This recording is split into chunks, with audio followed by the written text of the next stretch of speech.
তিনটে ছেলে আমার হেলমেটের মধ্যে এসে আঘাত করে আর তারপরেই আমার ফোনটা ছিনিয়ে নিয়ে জঙ্গলের দিকে ছুটে যায়। কোকোভেন থানার আরও এক বড় সাফল্য। ছিনতাইয়ের একটি ঘটনার কয়েক ঘন্টার মধ্যেই অভিযানে নেমে 3 দুষ্কৃতীকে গ্রেপ্তার করল কোকোভেন থানার পুলিশ। বৃহস্পতিবার দুপুরের দিকে ঋতু ঘোষ নামে বন্ধন ব্যাংকের এক মহিলা কর্মী কাজ সেরে স্কুটি করে সিটি সেন্টারে তার নিজের ব্রাঞ্চে ফিরছিলেন। পেয়ালা গ্রামের কাছে সার্ভিস রোডে আসতেই 3 যুবক তাকে আটকানোর চেষ্টা করে এবং সেই সময় তার কাছ থেকে তার মোবাইলটি কেড়ে নিয়ে 3 যুবক পাশের জঙ্গল দিয়ে পালিয়ে যায়। কিছুক্ষণের মধ্যেই কোকোভেন থানায় এই খবর এলে থানার ওসি বিজয় দলপতি দ্রুত একটি টিম তৈরি করে তাদের ঘটনার তদন্তে পাঠায়। কয়েক ঘন্টার মধ্যেই তৎপরতার সঙ্গে পুলিশ ওই 3 যুবককে গ্রেপ্তার করে।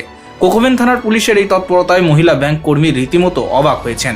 তিনি জানান, তার মতো অনেক মহিলা কাজের জন্য রাস্তায় বের হয়, তাই তাদের নিরাপত্তার দিকটি অবশ্যই গুরুত্বপূর্ণ।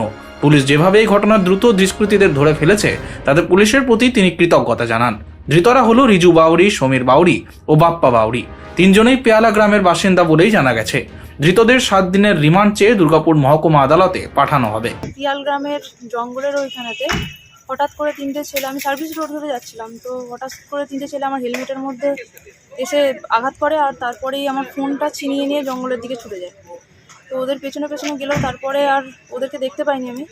তো তারপরে আমি থানায় কন্ট্যাক্ট করার পরে এখান থেকে কোকোভেন থানা থেকে রিন্টু স্যার গেছিলেন, তার সঙ্গে আরও সহকর্মীরা ছিলেন।